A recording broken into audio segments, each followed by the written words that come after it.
E aí, rapaziada, e a menosada, bora fazer umas questãozinhas aqui de emergências pediátricas? Já fiz 75 questões, eu acho que eu errei umas 50%, mas não faz mal. É o importante você fazer questões e aprender com seus erros. Isso que é o importante, isso não é motivacional, isso realmente é o método de estudo.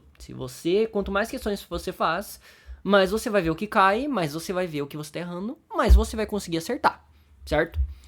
Então vamos lá. Criança de 10 anos, portadora de cardiopatia congênita corrigida, comunicação interventricular, vem para o serviço de urgência com queixa de dispneia. Havia perdido o segmento ambulatorial e estava sem uso de medicações ou avaliação médica há aproximadamente 3 anos.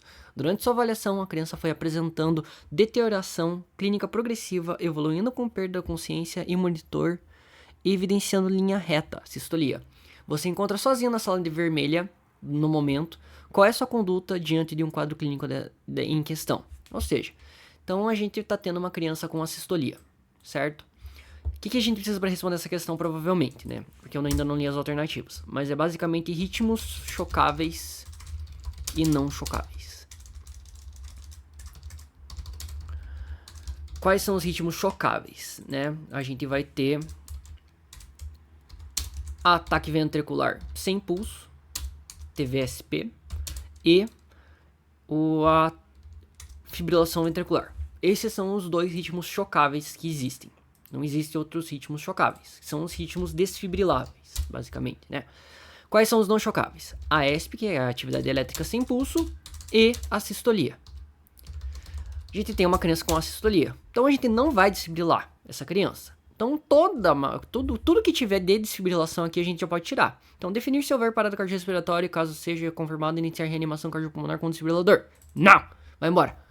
Avaliar a presença de pulso e de respiração. Enquanto organiza material de gasometria para estudar causas com hipercalemia?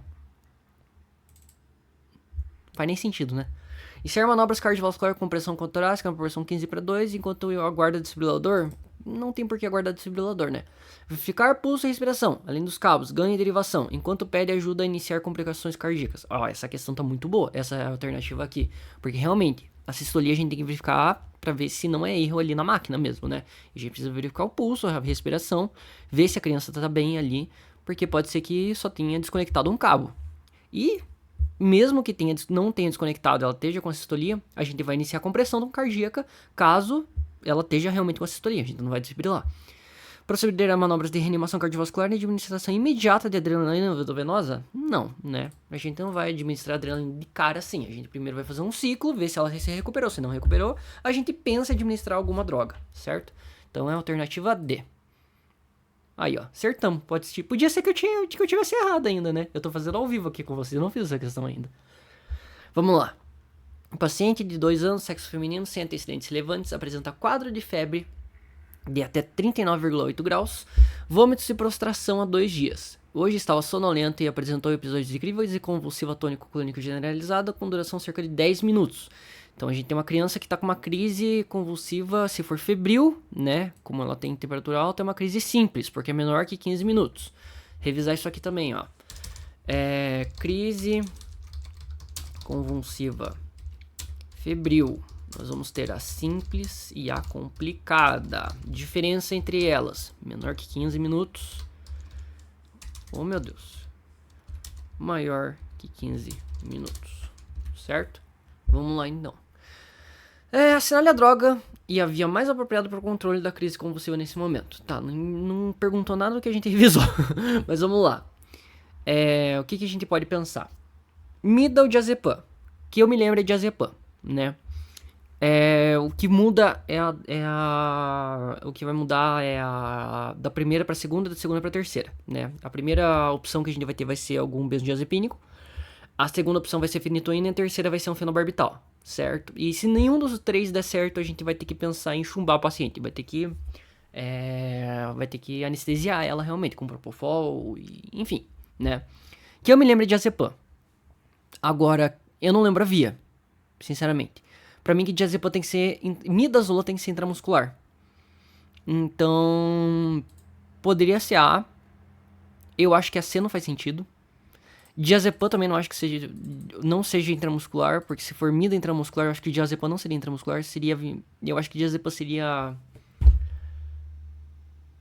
Vou de midazolam intramuscular. Vamos ver se eu acertei. Acertei. Não acredito mesmo? Vamos ver o porquê. Diazepam, quando é administrado por via intramuscular, apresenta absorção muito errática. Aí, ó. Diazepam não é intramuscular. Mida intraósseo, preferível midazolam intramuscular. Isso eu sabia. Intraósseo é mais difícil de ser obtida, sobretudo em uma criança que está convulsionando. A gente não parou pra pensar nisso, né? Uma criança convulsionando, imagine pegar uma via intraóssea, né? Intramuscular só... Piu, piu, acabou. Vapo. Via intraóssea não é a primeira opção devido à sua maior dificuldade técnica e maior risco de complicações. Então, fechou. A gente sabe agora que criança convulsionando, mida intramuscular, diazepam a gente vai fazer, sei lá, endovenoso, mas enfim, é mida intramuscular. Chegamos numa questão de eletro, vamos lá. Ih, não é eletro não. Cenário alternativo apresenta conduta errada. Enfim, vamos ter que ler, infelizmente. Eu odeio ler, mas vamos ter que ler, né? Paciente de 2 anos, sexo feminino, sem antecedentes relevantes, apresenta quadro de febre de até 39,8 graus Celsius, vômitos e prostração... há 2 dias, hoje estava sonolento e apresenta episódios de crise de convulsão tônico-clônico generalizada com duração de cerca de 10 minutos, sendo levado ao pronto-socorro. Na triagem, a paciente apresenta nova crise convulsiva, sendo levada à sala de emergência. Foi solicitado acesso venoso, cuja obtenção foi mal sucedida. Após a administração de 2 doses da medicação, obteve-se controle da crise convulsiva. Foi possível obter um acesso venoso periférico. Na avaliação sistematizada na sala de emergência, o paciente apresentava os seguintes dados de exame físico. Saturação tá boa, pressão tá meio baixa e frequência cardíaca tá alta. Ela tem 2 anos. Então, 2 anos eu acho que é até normal ter uma frequência cardíaca dessa, né? Talvez não tão alta. 39,8, duração de cerca de 10 minutos. Tá, uma crise convulsiva simples até o momento. Como ela teve uma nova crise convulsiva, acho que a gente já pode considerar um estado mal epilético até, né? Via aérea pérvia, número vesicular presente sem ruídos adventícios, boa responsabilidade, 2 BBPNR, BNF, bolha azeite, alarme fonético sem sopros, piriri, pororó, sem resposta verbal e ocular, retirar, paranã, isso, falta de reagentes, glicemia capilar de 73. Nada digno de nota. Sinal alternativo que apresenta a conduta correta nesse momento. Reverter os efeitos colaterais do benzodiazepínico flumazenil. Flumazenil até o antídoto de benzodiazepínico, né? Mas eu não sei se precisa reverter o efeito do benzo, ainda mais para uma criança que está tendo convulsão, 3 convulsões, né, seguidas. Proteger a via aérea com intubação orotraqueal sem sedação prévia. Expandir com ringer lactato, 20 ml por quilograma, prescrever anticomicrobianos. Expandir com soro fisiológico, 40 para 60 com antimicrobianos, expansão capilar. Eu acho que isso daqui é uma criança que tá pra ter um choque séptico, né? Ela tá de sepse pra choque séptico. Isso daqui não é. Proteger via aérea eu acho que não precisa porque ela não tá com a respiração ruim, né? Tá com 97% de saturação, não tem por que a gente ficar querendo buscar via aérea. Soro fisiológico tá muito alta essa dose, 20 ml por quilo é a dose que eu conheço pra criança, para escrever antimicrobianos porque ela provavelmente tá com uma sepsis, né? Então vamos pra C.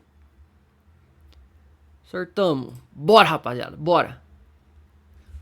Até agora só foi vapo, hein? Só vapo. Ih, é o mesmo caso. Com relação ao quadrinológico apresentada... Vai. Não requer investigação específica nessa etapa, se tratar corrente de quadro febril. Requer investigação adicional, coleta desse líquido cefalorraquidiano. Deve ser investigado no eletrocefalograma, deve ser investigado apenas se recorrer em quadros infecciosos posteriores. A D já não é, né? Porque se a gente for investigar, acho que era bom investigar agora. E se como ela tem um quadro de crise febril, vômitos e prostração, estava sonolenta, apresentou episódio de crise com contração de cerca de 10 anos, apresentou nova crise. Ela teve 2 crises convulsivas, né? E os dados delas não estão muito bons, não. O que a gente pode pensar é que ela tenha uma crise sem foco evidente. A gente poderia pensar numa meningite até. Meningite a gente teria que investigar líquido cefalorraquidiano. Então faz sentido a B. Não requer investigação. Requer investigação. Deve ser investigado em eletroencefalo. Não acho que eletroencefalo seja o momento, né? Ainda mais que ela não está em crise. Vamos de B, acertão. Bora, vapo, rapaziada, vapo. Mais 2 só. Uma criança de 7 meses de idade é encontrada abandonada em uma rua sem saída. Entre as opções abaixo, a sequência mais correta para início da reanimação é: verificar o nível de consciência, verificar o nível de consciência, verificar o nível de consciência, verificar o nível de chamar por ajuda. Eu acho que é aí já, né? Porque aquilo que eu me lembro, a primeira coisa que você faz é chamar por ajuda, né? Verificar o nível de consciência, verificar a respiração, verificar o pulso carotídeo. Chamar por ajuda.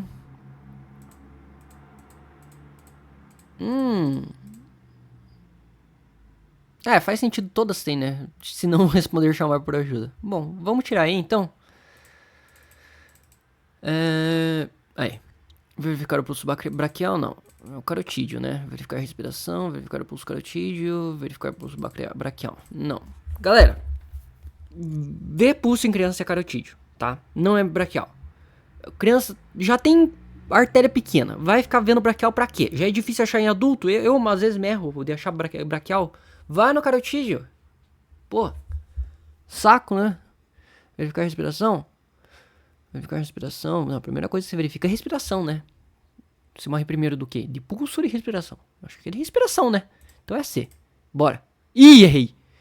Verificar o nível de consciência, não responder, chamar por ajuda. Verificar. Ih, era pulso braquial. Cabe recurso. Eita. Correto. Apesar de verificar a respiração e pulso simultaneamente. Ih, não era que era pulso braquial? Aí, ó. Vivendo e aprendendo, rapaziada. É por isso que a gente faz questão, né?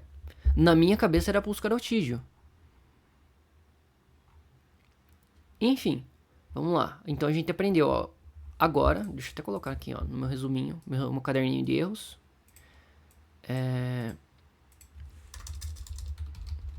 Colocar em título, né? Verificação de pulso em kids.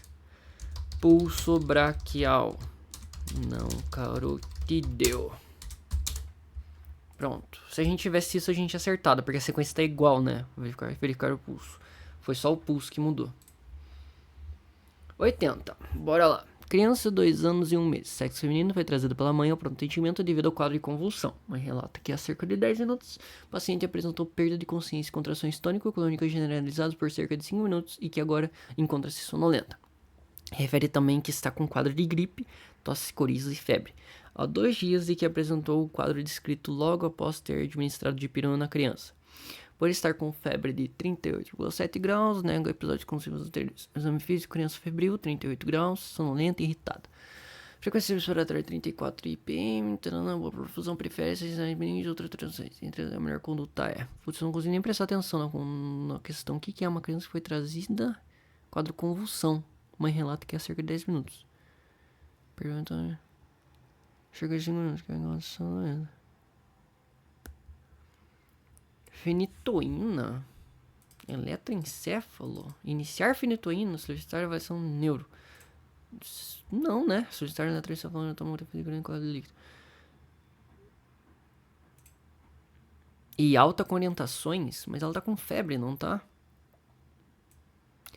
Nega episódio... Bom, não precisa de avaliação neuro porque ela não tem episódio convulsivo anterior. Ela tá febril, sonolenta e irritada. Tá com boa perfusão. Ela tá com uma hipertermia só. Pior que faz sentido, eu acho. Ela não é menor de 1 ano, então não precisa coleta de licor. Eu acho que não precisa de coleta de licor porque ela não é menor de 1 ano. Se fosse menor de 1 ano, até pensava em coletar. Pelo que eu me lembro dos critérios, né? E precisava ser mais crises. Crises que não melhoraram. Ela não teve crise anterior. Vamos observar e mandar pra casa com alta de pirona, gelo, casa. Próximo! E é isso, rapaziada. Vamos fazer a última aqui, ó. Eletro, eu gosto de fazer eletro. O que nós temos aqui? Ritmo alargado. 6 quadradinhos de diferença. 1500 sobre 6 dá quanto? Uns 300? Sei lá. Tá com 250 batimentos por minuto de frequência cardíaca. Tá com um ritmo monomórfico, base alargada, dissociação atrioventricular presente aqui, ó. Tem lugar aqui que provavelmente tem uma zona P perdida por aqui. Dá uns critérios positivos aí pra... Critérios de Brugada pra verificação... pra ataque ventricular, né? que a gente vai fazer em taque ventricular? Amiodarona? Não, né? Adrenalina? Não, né? Iniciar por 2 minutos intubação orotraqueal? Não, né? Choque? 2 Joule por quilograma? 15 é muito, né? 15 para adulto, né? Realizar RCP por 2 minutos? Exatamente. A gente dá o choque e já parte pra RCP. Porque se você ficar esperando, você vai se arrombar todinho, hein? Acertamos. É isso. Então é isso, rapaziada. O que eu tô querendo passar aqui pra vocês é como que questões conseguem melhorar o teu aprendizado, né? Por quê? Porque você tá vendo ao vivo o que tá caindo. Você sabe o que tá caindo. Na aula, eu vou falar uma coisa que, né, não sei se poderia falar, mas enfim. Eu vi a aula de emergências pediátricas do Estratégia Med. Eles perderam um tempão falando sobre afogamento. Até agora, das 81 questões que eu fiz com vocês, eu não respondi nenhuma questão de afogamento. Nenhuma. Então, eu tô chegando à conclusão que não vale a pena nem ver as videoaulas. Vale a pena eu partir logo pra questão e ir aprendendo com as questões. Não importa se eu vou errar. Porque eu vou fazer mais revisões durante o ano. E fazendo as revisões, eu vou melhorando o meu estudo. Até porque eu tenho meu caderninho de erros. Então, tudo que eu errei, eu leio aqui, bato o olho e já lembro. E daí eu vou responder a questão de novo. Entende? Então, eu sou um forte defensor do estudo com questões, sabe? Então, eu tô tentando passar isso pra vocês. E é isso, tamo junto. Qualquer dúvida aí, deixem nos comentários. E é nóis.